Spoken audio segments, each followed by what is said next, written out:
liela daļa no manas dzīves ir pagājusi arī šajā mājā, šajā namā, šajā viesīgās biedrības namā, kas ir uzbūvēts 1914. gadā un ko vācieši 19. gadā nodedzināja.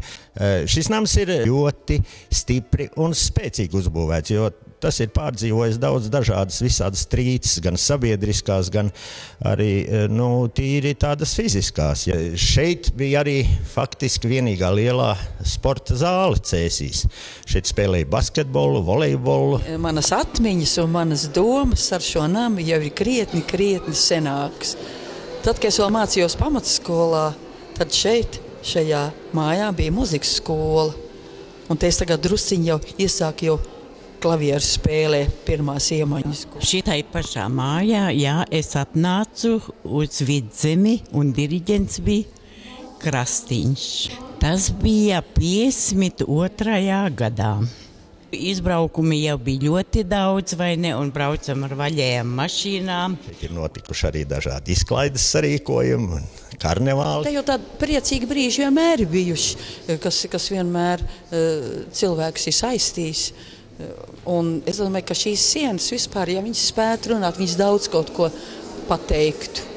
Šeit ir bijušas lauksaimniecības izstādes. Savā laikā Cēsīs rīkoja ļoti lielas lauksaimniecības izstādes, kuras bija gan stadionā, tur bija lielie lopiņi, treknie cūči un milzīgie buļļi un vilcēji zirgi un tam līdzīgi. Bet tā produkcija lielākoties bija šeit kultūras namā. Un kultūras nams no apakšas līdz griestiem 3. stāvā bija piekrāmēts ar ķirbjiem un dažādiem citādiem lauksaimniecības ražojumiem. Tie bija ļoti lieli pasākumi. Toreiz kultūras nama zālītē notika sapulce pēc sapulces, visas rajona, visas pilsētas sēdes, viss notika kultūras namā. Nespējām pārorientēties no vienas sapulces uz otru, apkopēji dzīvoja uz vietas no rīta līdz vakaram, lai varētu pārorientēties. Tad šeit bija stāvgrūdām pārpildītas zāles.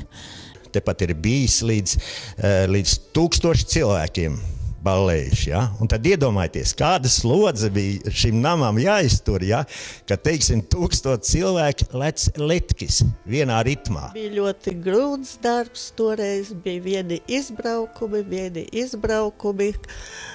teātri, dejotāji, tikai transportus meklēt, tikai elektriķus gaismotājus meklēt, visi raud, kuram būs, kuram nebūs. Šis ir ļoti nozīmīgs posms, protams. Šī nama vēsturē tā ir kardināla pārmaiņa. Es domāju, ka arī to ļaužu, kas šeit ir strādājuši, kas šeit ir darbojušies, arī ir ļoti liela nozīme, jo ļoti daudziem tieši šī vieta saistās ar ļoti lielāko daļu no viņa mūža. Tas nams, tas tomēr ir ļoti bijis nozīmīgs ļoti daudziem cilvēkiem. Un tad sākās viskaistākais laiks ar kolektīviem, ar maniem mīļiem dejotājiem. Man tas raidājis solis palicis līdz šim laikam, tā kā savi bērni ar tā bija sadzīvojusies ar viņiem ļoti. Savstarpējās attiecības, jo kas gan pasaulē ir skaistāks, kā Egziperī saka, ka pasaulē ir viena patiesa greznība, cilvēku savstarpējo attiecību krāšņums. Jā. Viena lieta droši vien būtu tas, ka šeit bija iespēja tikties ar ļoti daudz interesantiem cilvēkiem un no viņiem visiem kaut ko mācīties. Pacietību, uzmanību vienam pret otru, ko jau cilvēks no cilvēka mācās. Es gan sauktu to par tautas namu, un man mazliet liekas tā nedaudz aizdomīgi tas, ka visas iestādes, kura grib sevi kaut kādā veidā reklamēt, sauc par centru. Cik mums ir centru? Centrs var būt viens, bet mums ir centri, tirdzniecības centri un apkalpošanas centri, un arī kultūras centrs. Iedomājieties šī vārda ietilpību. Kultūras centrs. Jo tajos laikos atceros Kārlis Ozols, tas bija vispār mūzikas centrs. Cēsīs. Un paralēli tam aug jaunais Imants Kokars institūtā. Paralēli tam Kārlim Ozolam. Un tā, lūk, tās paaudzes ir mainījušās un mainīsies, un tas ir normāli, tas ir dabīgi. No tā laika man palicis atmiņā tas, ka mēs nepārtraukti paplašinājām savu darbības telpu. mums nepietiek ar kultūras namu. Un tā mēs šeit arī uz šīs te skatuves kopā ar kolektīviem esam vadījuši, es tā domāju, ka ap 800 koncerti. Mani uz šejieni atveda, jeb uzaicināja, tā varētu teikt, jo viņi jau strādāja šeit, Tatjana Šverste, Cēvs Tautas teātra režisore. Pastāst par savu seifu. Seifs ir lielisks. Es nezinu seifu vēsturi, jo to es saņēmu mantojumā. Kā viņi te viņu dabūjuši iekšā, man nav ne jausmas.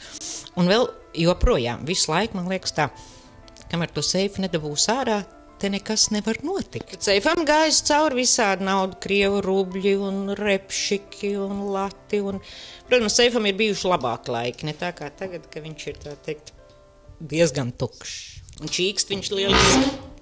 Tā vienmēr ir tāda liela troksni tā. Un atkal aizsiciet vakarā. Kultūras namā mans darbs saistījās ar amatieru mākslas kolektīviem, jo man bērnības sapnis bija kļūt par kultūras darbinieci. Un sapnis arī piepildījās. Un tā tie daudzie gadu desmiti kopā ar kolektīvu vadītājiem, ar kolektīviem, ar kultūras darbiniekiem, ar ļoti izcilām personībām un, protams, kur te bez tehniskajiem darbiniekiem. Atceros, kuros datumos mums bija algas diena, ko? Kaut kāds otrais, trešais un tad atkal avāns. Un visi jauki čaloja, skaitīja pantiņus un reizēm bankā tā lieta aizķērās un es nevarēju vienmēr sagaidīt. Tāds ir tas gala rezultāts, jo ikdiena jau kā ikdiena, vienmēr ar diezgan sūru darbu, bet es teikšu, ka kultūras darbs ir viens no skaistākajiem darbiem.